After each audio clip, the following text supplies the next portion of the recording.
Crônicas do Amanhecer. Por Feijão. Centro Espírita Allan Kardec de Balneário Gaivota, 8 de agosto de 2021. Itens de vestuário lideram o ranking de presentes para o Dia dos Pais. 83% pretendem pagar à vista. A reabertura completa das atividades comerciais e o avanço da vacinação em todo o país parecem trazer também um cenário de aquecimento das vendas para o Dia dos Pais. De acordo com o levantamento realizado pela CNDL, Confederação Nacional de Dirigentes Lojistas, e pelo Serviço de Proteção ao Crédito SPC Brasil, em parceria com a Oferuíse Pesquisas, 67% dos consumidores pretendem comprar presente no Dia dos Pais este ano. O número representa um aumento de 9 pontos percentuais em relação a 2020. Na prática, isso significa que aproximadamente 107,7 milhões de pessoas devem comprar presentes para entregar a seus entes queridos no segundo domingo de agosto, retornando ao patamar pré-pandemia. Para a alegria do varejo, o valor que os entrevistados pretendem despender com os presentes também subiu em média. Pretende-se gastar R$ 207,52 ao todo. Os consumidores pretendem comprar, em média, 1,9 presentes. Com isso, estima-se movimentar no comércio cerca de 22,35 bilhões de reais, um crescimento de 25% em relação a 2020, sem considerar os efeitos da inflação. 8 em cada 10 consumidores, 79%, pretendem pesquisar preços para economizar antes de fazer as compras do Dia dos Pais, sendo que a maioria utiliza sites aplicativos 76%, as redes sociais 47%, lojas de shopping 46% e lojas de rua 34%. Para 67% dos entrevistados que fizeram compras na data em 2020, os produtos estão mais caros este ano. 28% acreditam que estão na mesma faixa de preço, e 5% que estão mais baratos. Assim como no ano passado, as roupas correspondem à maior parte das intenções de compra para a data, 50%, seguidas de perfumes e cosméticos 43%, calçados 36% e acessórios 29%, como meias, cinto, óculos, carteira e relógio. A grande maioria dos consumidores, 83%, pretende pagar o presente à vista, principalmente no dinheiro 34%, no cartão de débito 27% e no Pix 22%. 36% preferem pagar a prazo, principalmente com parcelas no cartão de crédito 32%. A média geral é de 3,9 prestações. O levantamento aponta ainda que 83% dos consumidores pretendem pagar o presente sozinhos, enquanto 14% vão dividir, seja uma parte do valor 7% ou integralmente 7%, com outra pessoa. Entre estes, 28% pretendem dividir o pagamento do presente para reduzir os gastos, 18% querem dar um presente melhor mais caro e 15% tiveram o orçamento afetado pela pandemia. Entre os entrevistados, 63% pretendem presentear o próprio pai, 21% o esposo, 15% o pai de seus filhos e 12% o sogro. Allan Kardec, no Livro dos Espíritos, questiona e os espíritos respondem sobre a responsabilidade dos pais, 582. pode-se considerar como missão a paternidade. É, sem contestação possível, uma verdadeira missão. É ao mesmo tempo o grandíssimo dever que envolve, mais do que o pensa o homem, a sua responsabilidade quanto ao futuro. Deus colocou o filho sob a tutela dos pais, a fim de que estes o dirijam pela senda do bem, e lhes facilitou a tarefa dando àquele uma organização débil e delicada, que o torna propício a todas as impressões. Muitos há, no entanto, que mais cuidam de aprumar as árvores do seu jardim e de fazê-las dar bons frutos em abundância, do que de formar o caráter de seu filho. Se este vier a sucumbir por culpa deles, suportarão os desgostos resultantes dessa queda e partilharão dos sofrimentos do filho na vida futura, por não terem feito o que lhes estava ao alcance para que ele avançasse na estrada do bem. 583. São responsáveis os pais pelo transviamento de um filho que envereda pelo caminho do mal, apesar dos cuidados que lhe dispensaram.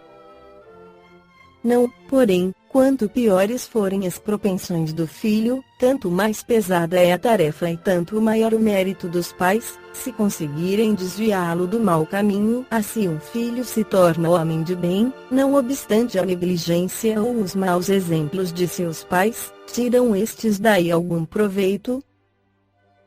Deus é justo. No livro A Vida em Família, Rodolfo Caligari esclarece sobre a autoridade paterna. O amor materno e a autoridade paterna são dois elementos essenciais ao bom equilíbrio das relações familiares. Releva frisar que mãe e pai não estão dissociados em suas funções. Pelo contrário, à mãe cabe também certa autoridade sobre os filhos, assim como nada impede que o pai manifeste ternura para com eles. A agudo separação que aqui se faz visa apenas enfatizar isto: que o filho mais espera e precisa da mãe é o amor do pai, a autoridade. Autoridade é palavra derivada de autor, deixando claro que essa prerrogativa é inerente ao autor. É o caso do pai, autor da vida do filho. Pode ele delegar parte de sua autoridade a outras pessoas, durante algum tempo e no que tange a certos aspectos da educação do filho. Permanece, porém, a instância de apelo supremo. Isto é verdadeiro, não apenas do ponto de vista jurídico, mas igualmente do ponto de vista psicológico.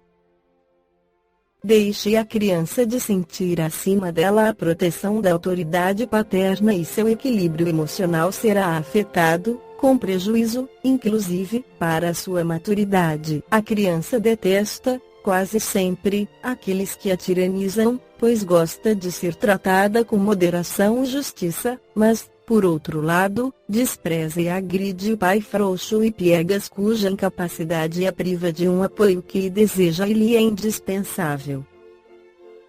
Sim, a par da liberdade, sem a qual não poderia autoafirmar-se, a criança necessita, também, da autoridade para que seja orientada nos seus julgamentos e saiba disciplinar a própria vontade. Se contar com a preciosa ajuda da autoridade, ela evoluirá da fase inicial, instintiva, em que busca simplesmente o prazer através da satisfação de suas necessidades, para outra fase, adulta, em que lhe caberá enfrentar as vicissitudes da vida, nem sempre isenta de dificuldades e sofrimentos.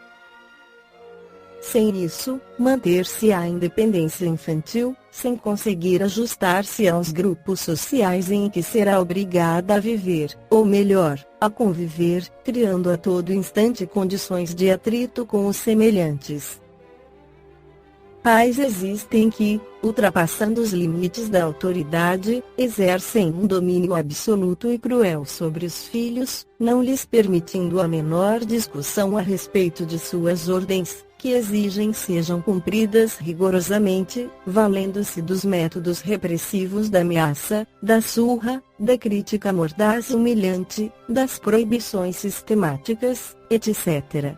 O máximo que conseguem com essa maneira de agir é uma submissão cega, sem consentimento interior, o que fará dos filhos indivíduos tímidos e gaguejantes, com fortes sentimentos de inferioridade, ou então revoltados, futuros tiranos da própria prole.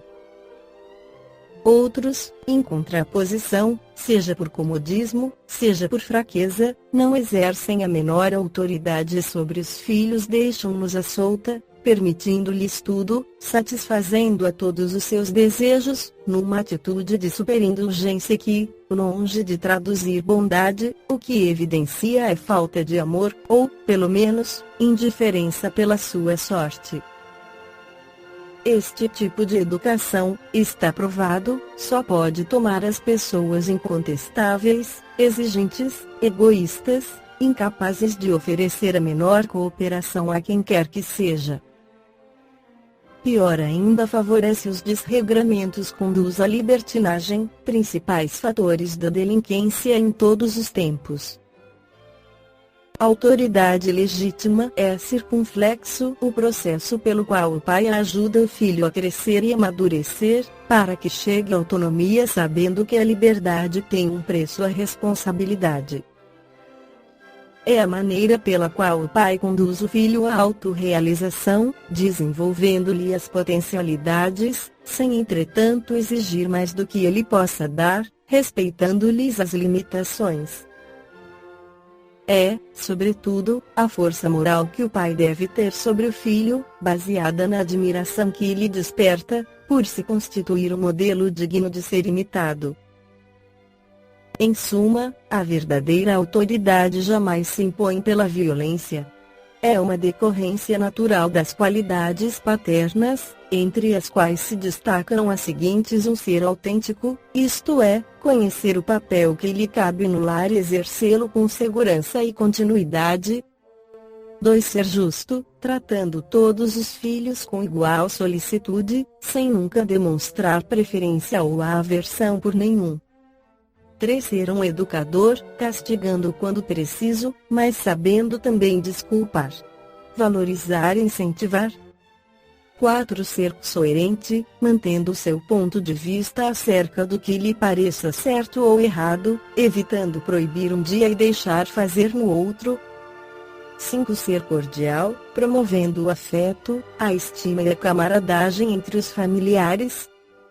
6. Ser compreensivo, superando os conflitos e mantendo seu amor ante os erros dos filhos. 7. Ser clarividente, sabendo discernir entre o que é essencial e o que é secundário. 8. Ser conciliador, acatando as opiniões do grupo familiar, ao invés de impor apenas as suas. 9. Ter presença no lar, acompanhando de perto a vida dos filhos, por saber que o abandono moral é caminho para a delinquência. 10. Ter serenidade, evitando dar mostras de impaciência, irritação ou cólera. 11. Ter firmeza, dando sim quando julgue que possa dá-lo. Tendo a coragem de dizer e manter o não, sempre que isso se faça necessário. 12. Ter espírito aberto, procurando estar sempre bem informado, para saber interpretar construtivamente os acontecimentos do mundo. 13. Ter estabilidade emocional, evitando, quanto possível, as variações de humor e os inconvenientes que daí decorrem. 14. Ter maturidade, aceitando as responsabilidades decorrentes de sua condição de chefe de família, especialmente as de pai. 15. Ter prestígio, por seus exemplos de amor ao trabalho, hábitos sadios, civismo, gosto de ser útil ao próximo, etc. Quantos pais são infelizes em seus filhos, porque não lhes combateram desde o princípio as más tendências? Por fraqueza, ou indiferença, deixaram que neles se desenvolvessem os germes do orgulho, do egoísmo e da tola vaidade, que produzem a secura do coração depois, mais tarde, quando colhem o que semearam, admiram-se e se afligem da falta de deferência com que são tratados e da ingratidão deles. Balneário Gaivota, 8 de agosto de 2021. Por feijão. Centro Espírita Allan Kardec de Balneário Gaivota. Que a paz esteja com todos.